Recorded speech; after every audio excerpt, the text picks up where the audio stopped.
تم ایسے ملک میں تھے جہاں مذہبی پروگرام تھے، نماز جماعت تھی، حجاب آزاد تھا، بلکہ حجاب کو سراہا جاتا تھا، تائید کی جاتی تھی، سب کچھ موجود تھا، پھر تمہارے اعمال ایسے، تم عالم ہو کر یوں عمل کر رہے ہو، تم بیوی ہو کر، تم شوہر ہو کر۔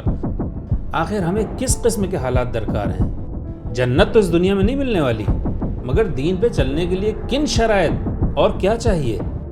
قرآن کا کلاس چاہیے، موجود ہے، دینی نشستیں چاہیے، وہ بھی ہیں، مجلس، محفل، سب کچھ موجود ہے، اچھے اسکول چاہیے، ہیں، دینی معارف چاہیے، ہیں، سوشل میڈیا ہے، ہاں اگر تمہیں فضول چیزوں کی طرف جانا ہے وہ بھی مل جائے گی، مگر اگر کچھ اچھا سننا چاہتے ہو، اچھی آڈیو فائلز چاہیے، بہترین تقریریں چاہیے، اعلیٰ معارف چاہیے، سب کچھ تمہارے سامنے ہے۔ یہی وہ مقام ہے جہاں ہم ناشکری میں مبتلا ہو گئے، وَقَلِيلٌ مِّنْ عِبَادِيَ الشَّكُورُ، اور ہم ناشکری کر رہے ہیں، اور جان لو ناشکری کا انجام یہی ہوتا ہے کہ نعمت ہم سے چھین لی جائے۔ معلوم ہونا چاہیے ہمیں ناشکری کیا ہے، شکر کیا ہے۔